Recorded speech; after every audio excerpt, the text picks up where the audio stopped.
It's time to get real. It's time to get raw. It's time to look ourselves in the mirror and come to the resolve that this version of ourself is not going to carry us in the stretch. I've been this version of myself long enough that if I don't change, if I don't do something about this, then I'm going to find myself bankrupt. Having that faith, that vulnerability to just see things that are hard to see. It's got to get comfortable being uncomfortable. So can you handle the truth? It's a question. And if you can't, then if you see that, then you can say, well, if I'm going to change, I'm going to have to figure out how to deal with that discomfort until the point that I can see what I need to see, then I can change it. So it's the persistence of continuing to do something until you can do it. Can't is not an option. It's either I will or I won't. I can, I know I can, but I will or I won't, you know, and that's the thing. And in some cases, you may try your hardest and you just don't win, or you don't pass a test, or you don't succeed. That's part of life. Understanding it's going to take hard work, discipline, and learning how to work with other people in order to get to the next level. There's not other people that aren't holding you back. Your boss isn't holding you back. Your parents aren't holding you back. Those are excuses. To me, there's no such thing as luck, okay? All luck is preparation meeting opportunity. Plain and simple. Once I realized that I could get better at anything, it dawned on me that how I spend my time is a spiritual consideration. And I didn't want to die with potential that I failed to turn into skill set. That, to me, that speaks to how much of my potential can I actually turn into skill set and get good at this stuff and push and grow and improve. Like, that to me is just this incredibly intoxicating. Waking up every morning with a desire to adapt, with a desire to change. Stand out today. Be different. Become something different. Stop lying to yourself and stand up and become something with worth, something with more than you've ever been. Your goals that you set for yourself, that's your power. Your ambition is your power. It's about how hard you can get hit and keep moving forward. How much you can take and keep moving forward. You have to electrify and get all the things that are necessary within you to start doing the things that you need to do. So when the time comes, you can kick down that door and move towards the possibilities of being the best of who you really are. Learning how to concentrate, learning how to focus in, deciding that you're going to focus to develop your skills. You'll be surprised of the ideas that will come to you, of the people that you'll be able to attract, of the opportunities that you'll be able to see. You'll begin to see things that have been staying there looking you in the face and say, I can't believe this has been here all this time. There are so many people in the world, and you know, you may be watching this right now, and you have these incredible ideas, and what you think is missing is motivation. And that's not true. Because the way that our minds are wired, and the fact about human beings, is that we are not designed to do things that are uncomfortable or scary or difficult. Our brains are designed to protect us from those things. Our brains are trying to keep us alive. And in order to change, in order to build a business, in order to be the best parent, the best spouse, to do all those things that you know you want to do with your life, with your work, with your dreams, you're going to have to do things that are difficult, uncertain, or scary, which sets up this problem for all of us. You're never going to feel like it. Why is it so hard to do the little things that would improve my life?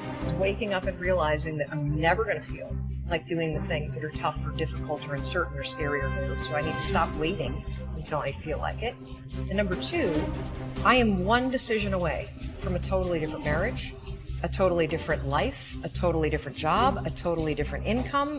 Whatever you don't use, you lose. Lack of use causes loss. On this planet. Maybe not the next one, but on this one. If you tie your arm to your body, leave it there long enough, you'll never use it again. It's over. For the arm. Now, it may not be over, but it's over for the arm. The only way to keep the use of this arm is what? Keep using it. If you quit, you lose. Automatically. They don't bring it up for a vote. You lose automatically when you quit. Now, the same thing that goes for your arm goes for your brain, mentality. The same thing goes for all the human virtues. Ambition, unused, decline. Strong feelings, unused, diminish. It doesn't grow, it diminishes. Faith, unused, decreases. It's a law. Vitality, unused, diminishes. Energy, unused, decreases. The guy says, well, I'm going to save up my energy. You can't do that. That's like trying to save today, put it on the end of the year. See, you can't do that. They'll come take you away. If you don't use today, what? It's lost. The guy says, well, I'll work twice as hard tomorrow to make up for it. See, that's foolish. You could have done that anyway. Today unused is lost. A talent unused is lost. An ability unused is lost. So here's one of the key expressions of the evening. Take a new inventory of yourself. Starting tomorrow, new project. Take a new inventory. And make sure that all of your talent and ability and mentality and ingenuity and vitality and strong feelings, faith, courage, make sure that all you've got is being used. Otherwise, you lose. Resolve to focus on the solution and what can be done now, rather than on what happened and who's to blame. Think in terms of the actions you can take to resolve the situation, rather than what went wrong and who is to blame. To remain optimistic, look for the good in every situation.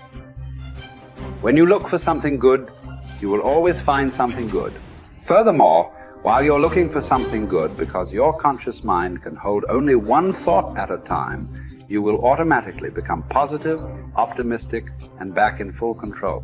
Seek the valuable lesson in every problem or difficulty. Every setback you face contains one or more lessons that have been sent to you to help you be more successful in the future. The difference between successes and failures is simple. Failures feel sorry for themselves when things go wrong, whereas successful people look for the valuable lesson they can learn that will help them in the future. Normal Vincent Peale used to say, when God wants to send you a gift, he wraps it up in a problem. The bigger the gift that God wants to send you, the bigger the problem he wraps it up in. Instead of concentrating on the problem, look for the gift. Wonderfully enough, you will always find it. What's more, sometimes the gift or valuable lesson can be of far greater value than the cost of the problem itself. Sometimes one lesson that you learn in dealing with a problem can be the key to your long-term success.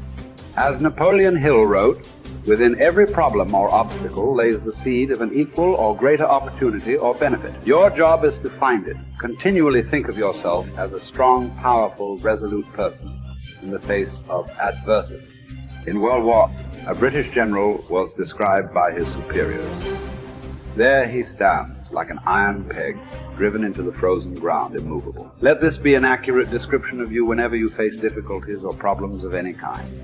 Resolve to stand like an iron peg driven into the frozen ground. When you resolve in advance that you will never give up, your success is virtually guaranteed.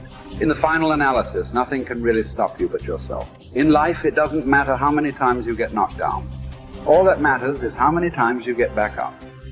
If you continue to get back up and press onward, you must eventually reach your goal. Each time you exert yourself, discipline to persist in the face of adversity, you also increase your self-esteem and self-confidence. Then, as your self-esteem increases, you feel stronger, more powerful, and more unstoppable. When you feel better and stronger, you become more capable of persisting the next time, and then the time after that. By disciplining yourself to persist in the face of all adversity, you put your life onto an upward spiral of self-esteem, self-discipline, and persistence until you eventually become like a force of nature. I think the best way to prove your value is to work, is to learn, is to absorb, to be a sponge. You always want to outwork your potential. As hard as you believe you can work harder than that. And that's what I tried to do when I first came in the league. But, basketball is such a direct competition sport that me coming in at 17, I hated when, my teammates would say, I get hit with an elbow, right? Shaq would hit me with an elbow in practice. I always had that extra chip on my shoulder. So, every day in practice for me was really trying to annihilate everybody that I was playing against. I wanted to prove you don't need to babysit me. And so it's always that competitive nature, the work ethic, and curiosity. My philosophy was a very simple one.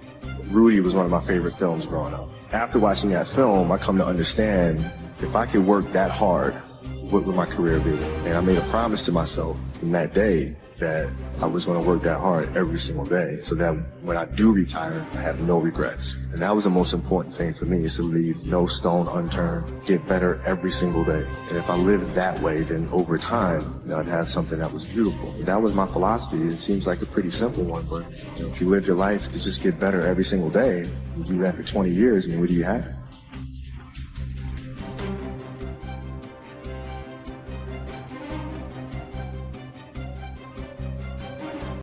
There are many people who have the limitations in their minds, who have lost that fire in their eyes. Most people, ladies and gentlemen, go to their graves living a life far below their potential. The question is, if you die today, what ideas, what dreams, what talents, what gifts will die with you? You have the ability to do more than you can ever begin to imagine. It's what you create. It's the habit of what you put in your head. See, someone can tell you your whole life you're a piece of crap, and part of you goes, you're full of it, I'm going to show you. Lots of people have done that. They never bought it. Or someone tell you you're beautiful your whole life. You go, I'm not really beautiful. So what people tell you doesn't matter at all. It's what you stack. It's what you assemble. You need to believe and know that you're one decision, one relationship, one meeting, one book, one thought, one something away from a completely different life. It's an effort play. If you don't have self-confidence, you've never kept the promises you make to yourself. Check that box. If you have self-confidence, you've started to keep the promises you make to yourself. So if I'm going to get up and I'm going to work out, I'm going to do 10 reps in the gym, I do one more. If I'm going to do 45 minutes on the treadmill, I do one more. If I want to make 10 contacts in a day, I do that and one more. There's a lot of times where I don't know how I'm going to move forward, but I ask myself one question: can you take another step? And that answer is always yes. You're passing through that keyhole. But if you pass through it, then something massive opens up on the other side. And it is definitely the case that disciplinary institutions, universities, are exactly that, is they're places of guidance, and they're places to encourage people to develop the discipline that's necessary to see beyond the discipline. I mean, that's why we have disciplines, right? I mean, the words aren't there by accident. And once that discipline was established, then the disciplined mind could explode in every direction, which is precisely what happened. And that's the thing about growing up, is that when you're a teenager and a young adult, you have to sacrifice everything you could have been as a child to be the one thing that you're aiming at. But then that opens up, and the universities are part and parcel of that process. Change is automatic, but progress is not. Start today, right now. What do I really want in depth? What are the rituals that will get me there? And then get yourself to start a few of those actions and lock them in place. If you make the changes in yourself, you're going to be proud, and no amount of money or accolades from other people can mirror the feeling of being proud of knowing you've taken back control of your life. Everything in life is always changing. We don't have to work on change.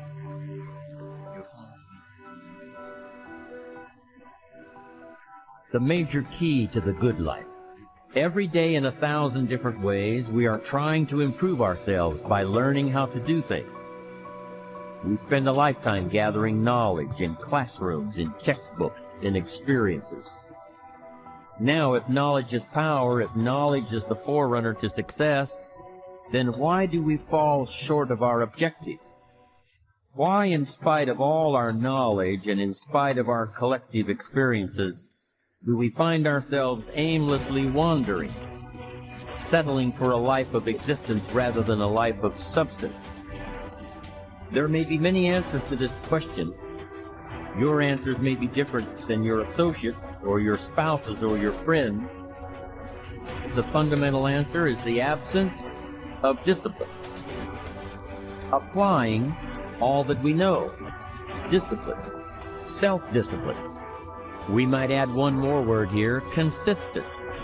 Consistent self-discipline. It doesn't really matter how smart you are or how much you know if you don't use it. And once you're disciplined, like you're like a sharpened sword, man, like a well-tempered blade, and then you can go out there and operate in the world. The reason that discipline is necessary is because you're a mass of competing short-term interests. And so the question is then, well, which short-term interests should win out? And the answer to that is none of them. They need to be organized into a hierarchy that makes them functional across time and across individuals. Really simple things you do right now to change your life. You can go to experience it that day, and then you get momentum. Day 1, day 2, day 3, day 4, and all of a sudden now what used to be hard to do is easy to do. And I think for anyone, you got to understand anyone can learn anything. And I'm just not willing to settle for a life without passion and aliveness. That's just like there's so much to learn, there's so much to grow. And then my view is what's next is always better. If I make it so, it's my job to make it so. And I think that's how we have to navigate. But most of us have been conditioned not to take a risk. But once you peel the crust, peel that crust away and see who you really are, you open your mind to a whole nother world. So I've opened my mind up to a whole nother world that most people can't even fathom because they haven't dug deep. So people think I'm crazy because I found a whole nother way of living. I think they're crazy for never even trying to get to the other side of whatever's in front of them. So what drives me every day is finding more of myself. And being my best is a never-ending journey. It is said that the master swordsman Nakayama Hakudo would practice drawing his sword some 2,000 times a day. At the Hayashizaki temple, in one marathon of endurance training, he was recorded drawing his sword 10,000 times in a single 24-hour period. We can imagine the sheer speed required to do this. And also the deliberateness to do so many reps in so little time. But why would he do such a thing at all? Because, as Octavian's teacher Arrius Didymus said, practice over a long time turns into second nature. We don't rise to the occasion, we fall to the level of our training. The samurai Musashi was once challenged by a warrior named Miyake Gunbei, a man who thought himself one of the best in the world. On his third attack, frustrated by his lack of success, Gunbei charged at Musashi in an aggressive lunge. Musashi, having prepared for this exact scenario countless times, replied, "That is not what you should do," then parried the blow with one sword and watched as the man gashed his own cheek against Musashi's other sword. How had he known? Practice. Chotan Siki Ren was Musashi's phrase. Training from morning to night. Oh, you've done that. Okay, do it some more. And after that, more, more, more. 1,000 days of training to develop. Musashi would write 10,000 days of training to polish. For a samurai, there was no such thing as pretty good. If a pretty good swordsman met a better fighter, he would die. It's like the Basketball Hall of Famer Bill Bradley's observation. When you are not practicing, refining, working, somewhere someone else is, and when you meet them, they will beat you or kill you. Gunbei was lucky enough to learn this lesson and live to tell about it.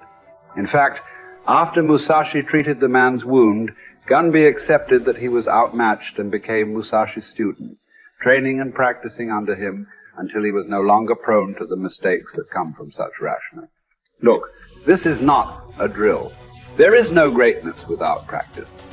Lots of practice. Repetitive practice. Exhausting, bone-crunching, soul-crushing practice. And yet, what emerges from this practice is the opposite of those three feelings. Energy.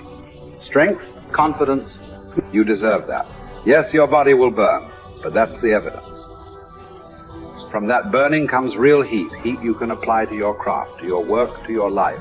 The cellist Pablo Casals practiced continually late into his life, even long after he was widely considered a master, because he believed he was still making progress. In fact, we might say that progress and practice are synonyms. You can't have the former without the latter. And the latter is worthless without the former. Drawing the sword from the scabbard, thrusting, blocking. To build up your stamina for those skills, you lift weights, you do conditioning. To put it all together, you spar. It's the same with music. You can jam with other talented musicians. You can put all those sessions together to learn new songs. But before all that, as Castles did, you can simply practice your scales in your bedroom for hours upon hours. What are those scales for you? You better know, and you better be doing them. No matter what you do, practice will make you better. Florence Nightingale wanted young nurses to understand that nursing was an art that required as hard a preparation as any painter or sculptor's work. Churchill spent many evenings practicing his impromptu performances. Only you know what it will look like to train in your art like a samurai, an Olympic athlete, a master in pursuit of excellence. Only you will know what you need to practice from morning until night, what to repeat 10,000 times. It won't be easy, but in that burden is also freedom and confidence. The pleasure of the flow state, the rhythm of second nature, the quiet calmness of knowing that from the practice, you'll know exactly what to do when it counts. The pride and the dependability of doing it too.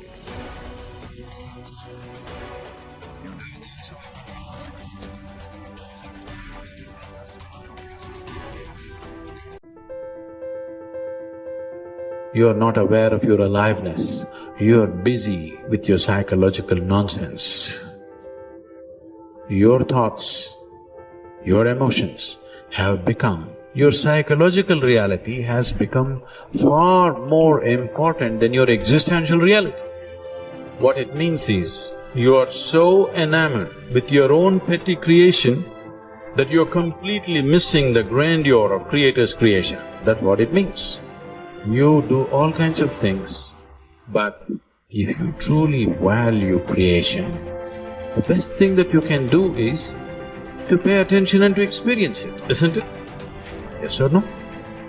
Most people are waiting for their life to change. Yes. So they can feel gratitude, to feel abundance, to feel whole. You know, that's the old model of cause and effect, you know. So if you're living with emptiness, you're living with lack, you're living with pain, most people have been conditioned that something out there has to take away this emptiness or feeling inside of them. But if you believe that you're creating your life and you're living by lack, well, lack isn't going to create abundance, right? So then it makes sense then that you don't really actually create wealth, you generate wealth, you generate abundance. So the moment you start teaching your body emotionally what that future is going to feel like before it's made manifest, well, your body as the unconscious mind believes it's living in that future in the present moment. Just sit down by yourself to visualize and daydream about your dreams, about the activities involved in that, about how you would struggle through, about what it would feel like to be victorious. All of it, the whole thing, the messy part, the ugly part. What would you say to yourself when it gets hard? That's what you need to do to truly actualize a dream. We got to begin with seeing it and sensing it. The good, the bad, the easy, the difficult, and the victory. How you would like your life to be, what you would like your character to be 3 to 5 years down the road, if you were taking care of yourself like you were taking care of someone that you actually cared about. So you kind of have to split yourself into two people and treat yourself like someone you have respect for and that you want the best for. That's not easy because people don't necessarily have respect for themselves and they don't necessarily want what's the best for themselves because they have a lot of self-contempt and a lot of self-hatred, a lot of guilt. I think you have an obligation, it's one of the highest moral obligations, to treat yourself as if you're a creature of value. You got to start with that belief in your mind. I've got this. I can do this. I can conquer this. I can pass this exam. I can get elected for the position that I'm going for.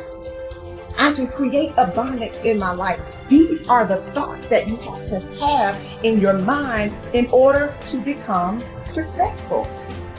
So what is it time for you to build?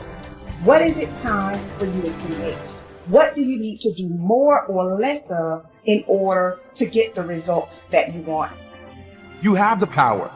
the power to become someone that even the deepest part of you trusts. Someone you trust to succeed. Become the person that you know you can be. Stand up for your future, for your power, and for you to be something full of the worth that is in you.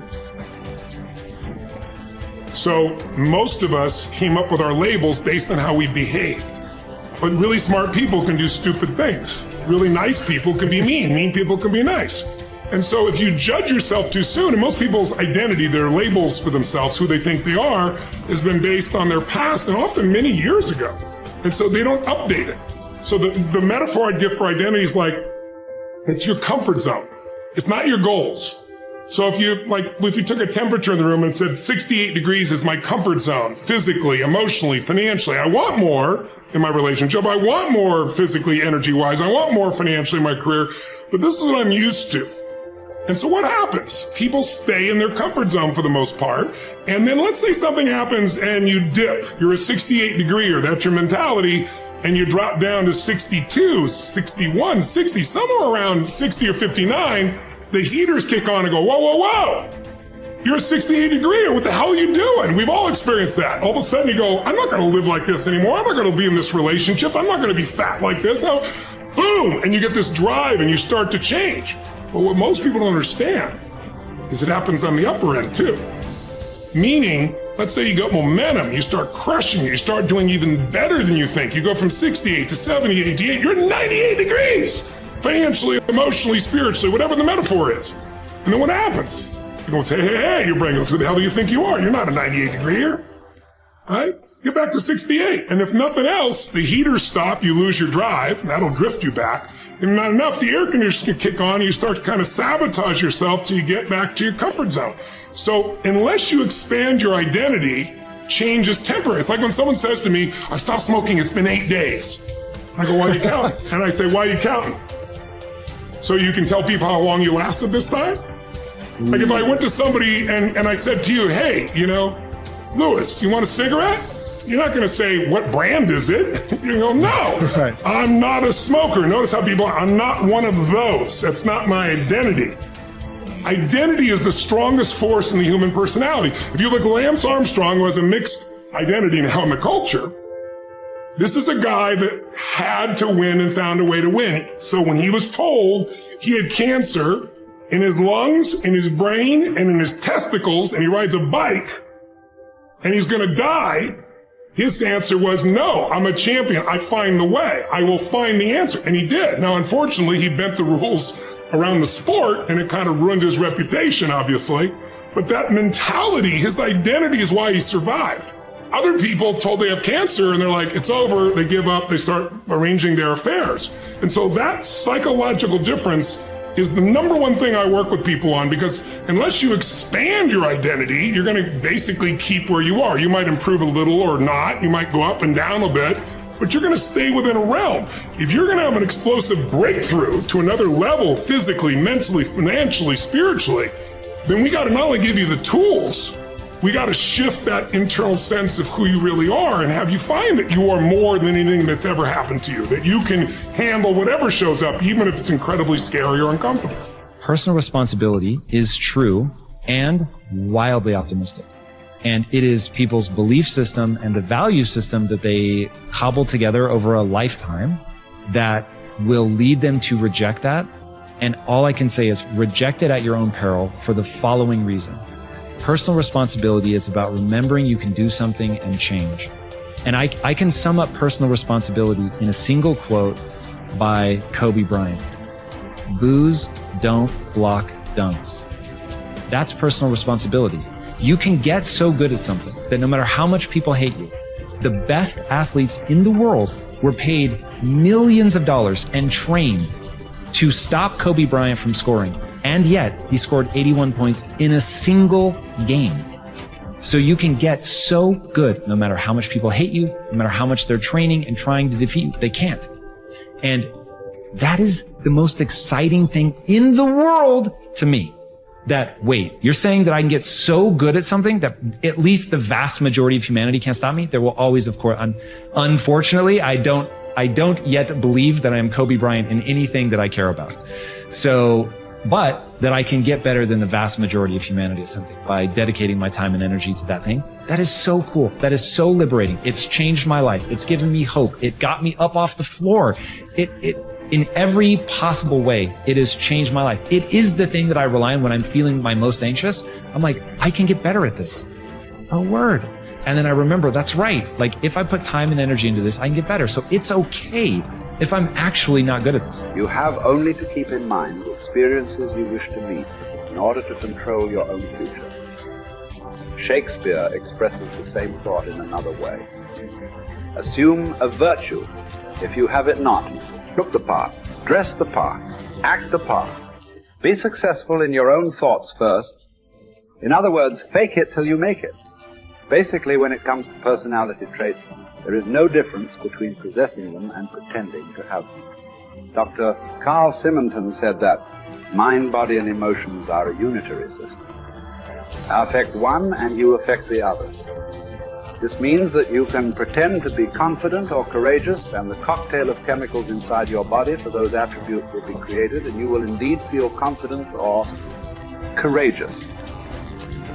Pretending you have a character trait such as confidence is not the same as pretending you can scale mountains or play the tuba.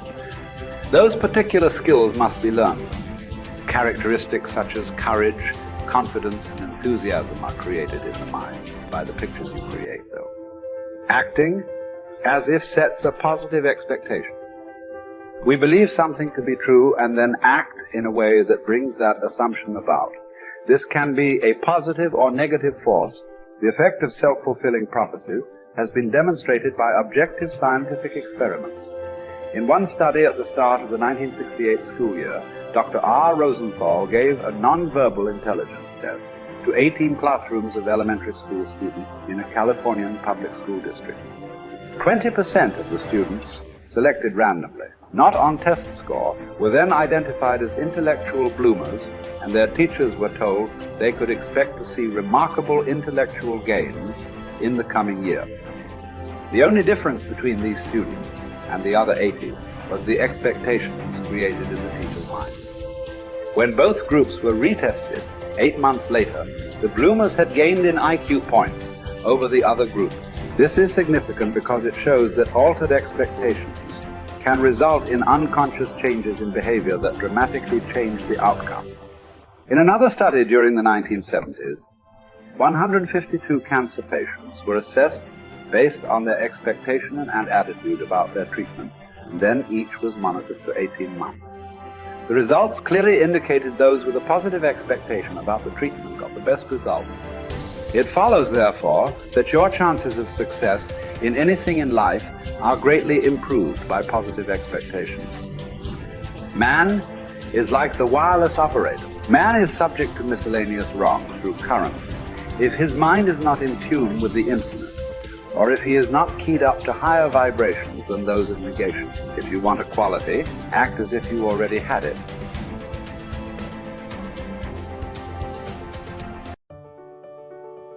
People who have great ability to concentrate, great ability to focus, great ability to define and stay consistently within their priorities tend to be very successful in this world.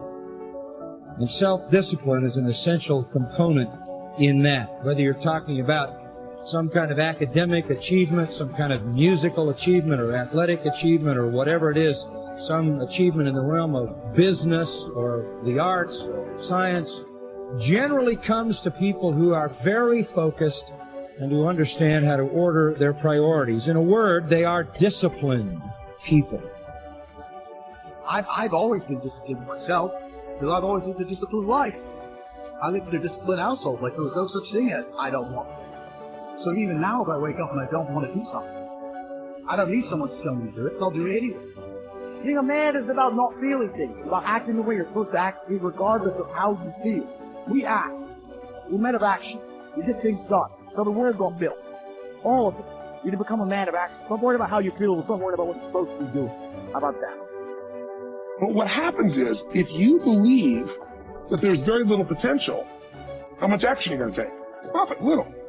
But they take little action, little results. Why? Because they have to start with a problem with their belief. They don't believe it's really going to happen for me. Maybe for Frank Kearns because he's got the cool hair and stuff, or maybe it's for you because you're so driven, but it's not me. Maybe Tony Robbins because he's a freak, got these big teeth. Whatever their thought process is, right? They got this thing, right? And when you take little potential with a little action, what kind of results do you get? Lousy little results. And when you get little results, what does that do to your belief? You go, see, I told you this was a waste of time. And then what happens? You tap even less potential. You take even less action. You get even worse results, and your belief gets even weaker. And this sucker feeds on itself until you are in a downward spiral. It's poisonous. It's poisonous and it's self-fulfilling. Now, what if something could happen that could come along and fill you with a sense of absolute certainty? Not like I believe, but mean where you know. In you guys' case, mine as well, we knew because we had to.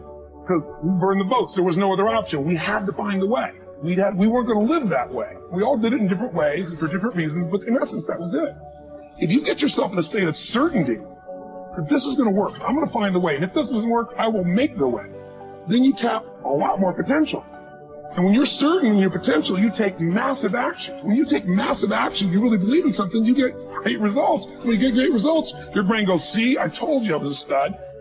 I told you this thing would work out. Now you're even stronger. You tap more potential, take greater action, greater results. That's how you went from $300 in a week to $2,500 in 5 days to $100,000 in a month to $1 million in a day. Same thing with you. And we get momentum. That's why the rich get richer and the poor get poorer. If you just make a decision, it can be sometimes the day that starts you on a brand new journey. Sometimes when you look back on it, the day that you decided was just about as exciting as the day when you finally accomplished the project. That when you finally made the decision, you finally, got through whatever barriers kept you from making that decision, and finally you made a decision. Now, some decisions are incidental, and some are small, and some, are part of a working day. But sometimes decision-making can be one of the most important days of your life. Maybe a decision you postponed, and now you understand the penalty of postponing that decision. You've got to do something, and finally you come to the conclusion today is the day. I now decide. And whether you decide on a new direction, whether you decide on a refinement in philosophy, whether you decide to act when before you haven't acted, you decide on a series of things that you're going to do, you decide. Deciding can be such an incredibly important, very exciting, inspirational day. So that can be an incredible source of inspiration. Now, if you don't follow through, it's not going to last all that long. If you decide and then, postpone and you decide but you still don't get to it for a week or a month or a year, soon all that energy and that source of inspiration is all dissipated. I believe that the single most important skill is the ability to make effective decisions. Because everything comes from decision. You only get new results if you take new actions. You only take new actions if that decision comes first. In other words, decision is the father or mother of all action. But not all decisions are equally good, as we all know. And the quality of our life comes down to the quality of our decisions. You want action. Action means you have to make some decisions along the way. And decisions, most people are so afraid to make the wrong decision, they don't make any decision. That is what you really need to be afraid of, being stagnant. So, get up and go. That idea isn't going to execute itself. You have to do it, and you have to do it now. Don't wait anymore. Don't think anymore. Don't plan anymore. Don't contemplate anymore. Don't make any more excuses or justifications. Don't rationalize anything else. No. Take the risk. Take the gamble. Take action now. No complacency. By 66, Pompey had already earned the title Magnus, making him, in fact, and in name, Pompey the Great. He had reconquered Spain. He had served as Rome's consul not once but twice. He had defeated Spartacus in the Third Servile War. And now he was being sent to dispatch the Cilician pirates who terrorized the Mediterranean. Before he left, he stopped for a private consultation with the Stoic philosopher Posidonius, one of the great minds of the ancient world. Posidonius' advice might have seemed rather redundant. Be the best and always superior to others, he had told the ambitious general, quoting a line from the Odyssey. But Posidonius wasn't talking about achieving more victories over the enemy. He was talking about conquering the self, not honors, but being honorable. Plutarch tells us about a far less famous general and statesman in Greece, many generations before Pompey. Despite his brilliance on and off the battlefield, Epaminondas was appointed to an insulting minor office in Thebes. In fact, it was because of his brilliance that he was put in charge of the city's sewers. Instead of being provoked or despairing at his irrelevance, a number of jealous and fearful rivals thought it would effectively end his career. Epaminondas took fully to his new job, declaring that it is not the office that brings distinction to the man. It is the man who brings distinction to the office. With hard work and earnestness, Plutarch wrote, he proceeded to transform that insignificant office into a great and respected honor, even though previously it had involved nothing more than overseeing the clearing of dung and the diverting of water from the street. Best is the person who adds shine to their accomplishments with their discipline, not the other way around. This is what Posidonius was trying to tell Pompey, although Pompey failed to fully realize it. In the end, it's not about what we do, it's about how we do it, and by extension, who we are. Too often, we find people choosing to be great at their profession over being a great human being, believing that success or art or fame or power must be pursued to the exclusion of all else. Does it have to be that way? Does being loved have to be at odds with being lovely? Or can temperance, as Cicero claimed, be the fine polish on top of a great life? Queen Elizabeth inherited the monarchy. Marcus Aurelius was selected for the purple as a boy. But it wasn't the throne that made either of them kingly. It was their behavior. They were what the ancients called first citizens, for their character as much as their rank. As Marcus said, his aim was never to be the most powerful king, never to conquer the most territory, or build the most beautiful buildings. Instead, he was after perfection of character, to live your last day, every day, without frenzy or sloth or pretense. It just happens that wonderful external accomplishments, like those achieved by Elizabeth and Marcus, can come out of internal endeavor. They are not the goal, they are the byproduct. Conquering the world is almost easy after we have fully conquered ourselves. Certainly fewer people have done the latter than the former. This is what you find when you study the true masters of any profession. They don't care much about winning, about money, about fame, about most of the things that have come their way as a result of their success. Their journey has always been towards something bigger. They aren't running a race against the competition. They are in a battle with themselves. Self-discipline has never been about punishment or deprivation. It is about becoming the best that you are capable of becoming. The battle to be the best has less to do with beating others and more to do with beating down those urges, those flaws, those selfish instincts that every human has. There was never enough for Pompey, nothing sacred. His endless ambition, his insane love of glory, as Posidonius called it, would ally him with Caesar, setting in motion the destruction of the republic he once loved. He would wake up to this Faustian bargain eventually and fight valiantly to preserve Rome, but it would be too late. He would be defeated by Caesar's armies at Pharsalus in a day, losing everything that he had acquired, and then shortly thereafter losing his life as well. His last words would quote another ancient playwright, Sophocles. Whoever makes his journey to a tyrant's court becomes his slave, although he went there a free man, by chasing the wrong kind of best. Fame, fortune, power winning, Pompey had chained himself to the worst. It cost him everything. As it does for all of us, when we compromise, when we relax our discipline, when we make exceptions and do what is expedient instead of what we know is right. History is replete with great conquerors. There are far fewer generals who were great people. Talented writers, groundbreaking scientists, incredible athletes, bold entrepreneurs. All these types are rare. Rarer still, and all the more impressive, are those who manage to achieve these feats without losing control of themselves, without becoming slaves to their ambition, to their careers, to their urges, who will you be? What race are you running? Who are you trying to beat? And is it for the best?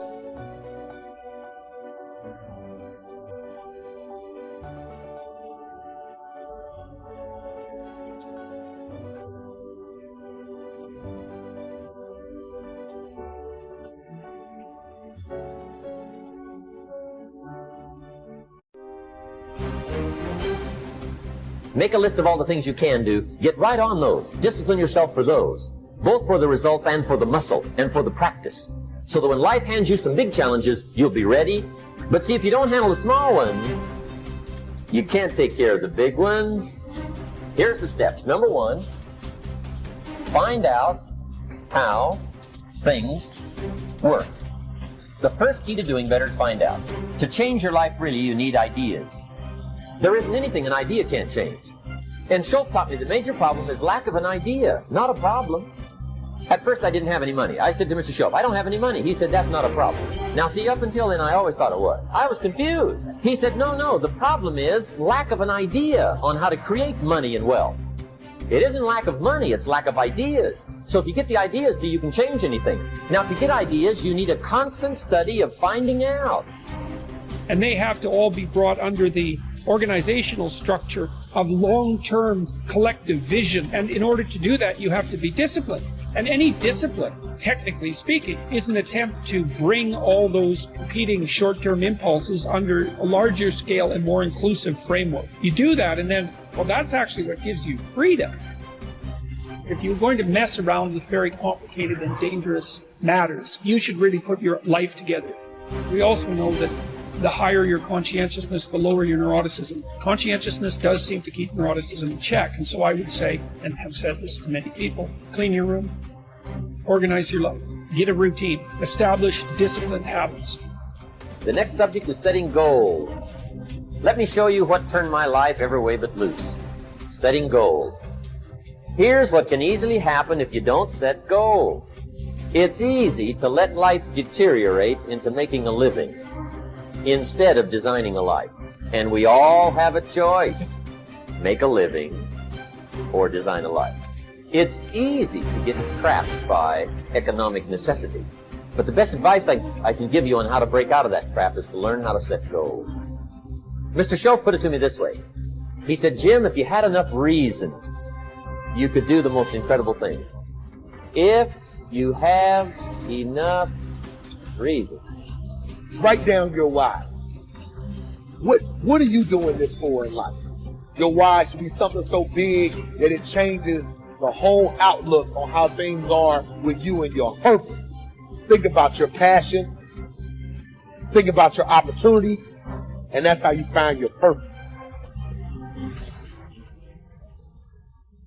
When that why heats up with your passion, your opportunity, your purpose, then you'll find out.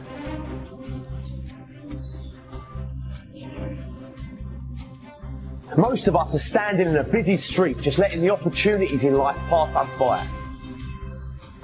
We're waiting for the perfect situation, the perfect circumstances, the perfect opportunity, the perfect time.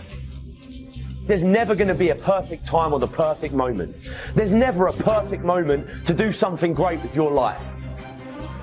Take a look at the clock. That thing ain't stopping for nothing, baby. It's going to keep ticking, keep moving, keep passing you by all the time you're waiting for it to read perfect o'clock. You have to take action now. Whatever that goal is, whatever that dream is that you're holding in your mind, now is the time. Forget all your excuses. Forget all your problems. Not tomorrow, not next week, but right here, right now. Why keep looking around at people that are where you want to be, living the type of life you want to live? Look at that place where they are and say to yourself, now is my time. Now is my moment. Now is your moment. Today is that day.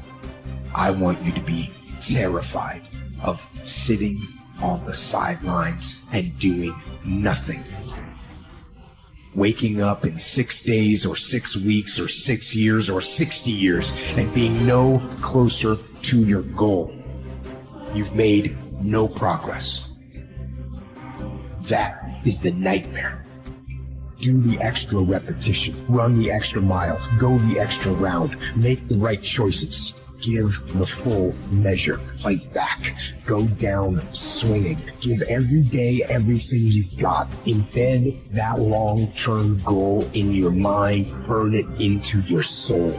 I got here not because I'm the strongest, not because I'm the fastest, not because I'm the best. I never stopped fighting. It got harder and it got harder, and it seemed the further I climbed, the harder it got. But I didn't stop. I didn't quit. I just kept fighting and fighting and fighting. Think about it, write about it, talk about it, hang it up on your wall, but most important, do something about it every day. Every day, do something that moves you toward that goal, that keeps that goal alive and in sight and in focus. Do what you say, mean what you say, follow through for something for one time in your life. One time.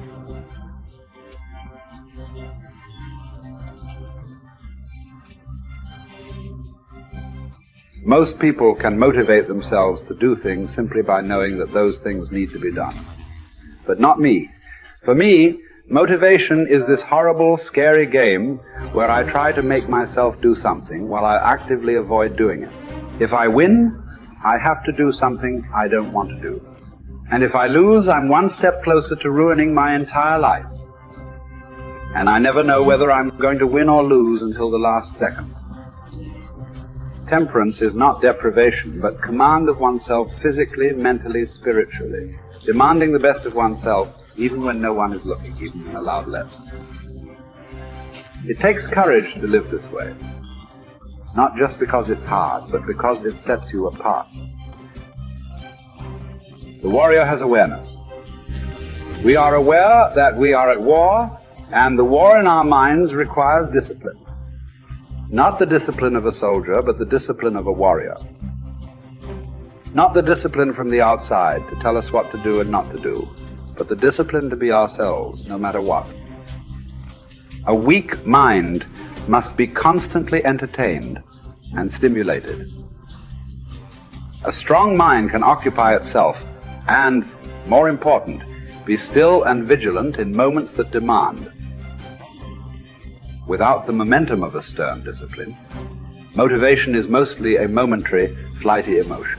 For it works best under the supervision of discipline, but can serve as not only an ally, but also an enemy, because in anything that requires your self-discipline, whether going to church, going to classes, going to workouts, going through trainings, completing jobs, reading books, living well, eating healthily, studying, practicing something, the more times you skip, the more relaxed and motivated you'll become about skipping.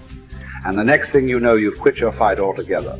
Or, put in short, the more you skip, the more you'll skip until you've quit. Maybe then you'll see that motivation bears its fruits when watered by discipline, but it spoils when not. We don't need accomplishments to feel good or to be good enough. What do we need? The truth. Not much. Some food and water. Work that we can challenge ourselves with. A calm mind in the midst of adversity. Sleep. A solid routine. A cause we are committed to. Something we're getting better at. Everything else is extra. Or worse, as history has shown countless times, the source of our painful downfall. If the first step is just showing up, committing to doing something each day, then the next step is finding something to focus on getting better at each day. And in this, where cumulative improvement meets compounding returns, we can harness one of the most powerful forces on earth. Think about it. Most people don't even show up. Of the people who do, most don't really push themselves. So to show up and be disciplined about daily improvement, you are the rarest of the rare. Life is filled with all sorts of difficulties and challenges. Work will not always go well. But working out is in our control. It is a contained space in which the only potential obstacle is our determination and commitment. Swim. Lift weights. Train in jiu-jitsu. Take long walks. You can choose the means, but the method is a must. You must be active. Get your daily win. Treat the body rigorously, as Seneca tells us, so that it may not be disobedient to the mind. because as you're building muscle, you're also building willpower. More important, you're building this willpower and strength while most people are not. The body, you must understand, is a metaphor. It's a training ground, a proving ground for the mind and the soul. What are you willing to put up with? What can you do without? What will you put yourself through? What can you produce with it? Only you know what it will look like to train in your art like a samurai, an Olympic athlete, a master in pursuit of excellence. Only you will know what you need to practice from morning until night, what to repeat 10,000 times. It won't be easy, but in that burden is also freedom and confidence. The pleasure of the flow state, the rhythm of second nature, the quiet calmness of knowing that from the practice you'll know exactly what to do when it counts, the pride and the dependability of doing it too.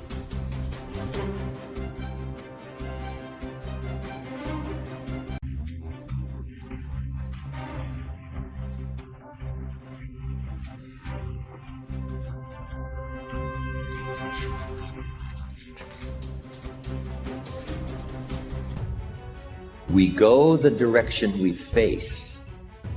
If you start designing something at the end of this direction, sure enough, you will start going the direction you face. And we face the direction we design. Direction determines destination. Destination is not determined by hope. It's not determined by wish. Destination is determined by direction. You cannot change destination overnight.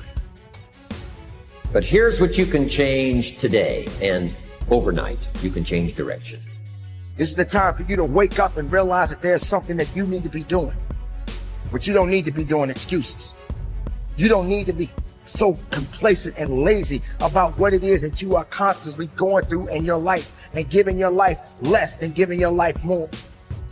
Why do you socialize yourself with excuses? Why do you socialize yourself with misery? Why do you socialize yourself with being complacent? What are you afraid of? Oh, I get it. You're afraid to fail. You're afraid to go back. No one said you had to go back. All you got to do is keep pushing forward. You may fall a few times. You may slip a few times, but that doesn't mean you quit. That doesn't mean you give up. That means you must find a way and you must make a way. You got to continue to dig deeper than you've ever digged in your life. Enough is enough. Enough with the excuses. Enough for being complacent. Enough for giving up. You have control over your mind. You just have to assert it. You have to decide that you are going to be in control, that you are going to do what you want to do. Weakness doesn't get a vote.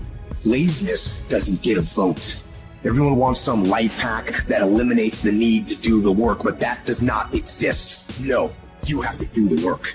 You've got to hold the line. You've got to make it happen. Successful people love the experience of not feeling like doing but then going and kicking ass anyway. They understand that those are the real victories in life. They understand that it's easy to do when you feel like doing, but they also understand that the real magic, the real glory is earned when your heart is not into something, but your mind tells you, I'm going to do that anyway, and does it. It's you. You've got to take personal responsibility. You've got to make it your personal business to make it happen. And you've got to resolve within yourself that I can do this, that it's hard, but you've got to say, I'm the one. I'm the one to make this happen. I'm the one to become successful in this business. As you work to help other people to become successful, that feeds your success. But you know it's going to be hard, but find out what will make it worth it for you. Most people go through life never discovering what their talents are. Most people never develop their talents. They have skills and abilities, but if you don't nurture them, if you don't develop them, they will never serve you. Your gifts can take you many places if you develop your gifts. Most of us don't like to do those things that come easy to us. I've always loved to talk to people. I decided, taking this advice, to develop my skills as a speaker. And my gift has developed and it's taken me many places. You have something that you brought to the universe.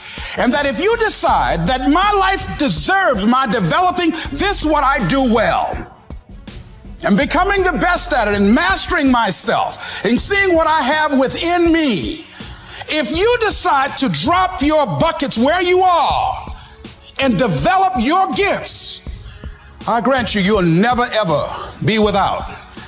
I grant you that your gifts will take you places that will literally amaze you. I grant you that if you begin to work to develop your gifts, you'll develop a strong sense of happiness. You'll get a larger vision of yourself, because part of beginning to get a larger vision of yourself, all of us need some area of our lives where we can have a feeling of competence. You have to have just one thing in mind: keeping on track. Closing out all the noise and the clutter that gets in your way. You've got to identify your target. Let nothing stand in your way. You've got to keep your eye on the target until you've released the arrow. Let nothing capture your attention unless it's in the best interest of your ambition. If you don't keep your mind on what you're doing, if you don't keep focused on the task at hand, it could slip right on by you. Wherever you are, be there. Whatever you're supposed to be doing for the moment, do it. You can't be thinking of everything you have to do at one time, all the time. You have to concentrate on just one thing at a time, one project, one job. You have to take it one task at a time and complete it. Do what you've set out to do. Keep your mind only on that one task. Why? If you don't, you won't accomplish anything. Concentration takes a lot of discipline. It takes a lot of discipline to demand privacy, to keep the do not disturb sign on your door while you're in the middle of an important job. It takes a lot of discipline not to answer the phone every time it rings at home. That's why they make voicemail and answering machines, so you don't have to answer the phone every time it rings. Your family will appreciate an uninterrupted dinner hour. Your night work will get done a whole lot faster. Concentrate on the work at hand and demand of yourself the discipline to stay focused. If you have a long list of things to get done within a day, do the toughest ones while your concentration is at its peak. When you're at work, be at work. When you're in a conference, be in that conference. When you're at your kid's school play or soccer game or dance recital, be there. Don't let your mind wander. Stay focused. Stay focused on the task at hand or the company you're with. Don't let your mind wander during conversations. You never know what important points you'll miss. Stay focused. Stay true to where you are and what you're doing. Use your discipline to keep your mind in line. When you recognize the need to concentrate more, when you recognize this need, and when you discipline yourself to stay focused, it will come easier and easier. Focused concentration can be learned. Focused concentration can become a habit. If you work on it a little every day, the easier it comes, the less energy you'll waste on making your mind you. Make your mind pay attention. Discipline yourself to be where you are. Work at work and play at play. Don't mix the two. Concentrate. Give your job the attention it deserves. Give your family the attention they deserve. Give your colleagues the attention they deserve. Wherever you are, be there. Concentrate. Pay attention to your motivations, be honest. Practice coming from a place of integrity and you will be victorious. Always do your best. There's no faster way to fall prey to outside input than when you're feeling insecure. And there's no better way to feel insecure than knowing you half-ass something or don't really believe in what you're doing. No matter what it is, raising your prices or raising your children, if you do the absolute best you possibly can and come from a place of integrity, then you can be proud of yourself and not give a damn what anyone else thinks. Find a temporary role model, find a mentor or a hero or a role model. Get clear on why this person is impressive and inspiring to you. And when faced with a challenge that leaves you guessing how to react, ask yourself, what would my hero do? Not caring what others think is a muscle that can take some time to build up. So use this trick while you're still getting strong, and before you know it, you'll be able to ditch your hero and start asking yourself, what would I do? Take the first right step instead of wasting hours and days and years trying to figure out your perfect next move. Just do something already. All the time we waste rolling ideas around in our heads, imagining what if, coming up with perfect reasons why, and then perfect reasons why not. Tearing at our cuticles, making our friends and family carefully screen their calls in case it's us again. Wanting to go over some idea. Get out of your head and take action. You don't have to know exactly where it's going to take you. You just need to start with one thing that feels right and keep following right, feeling things and see where they lead. Most answers reveal themselves through doing, not thinking,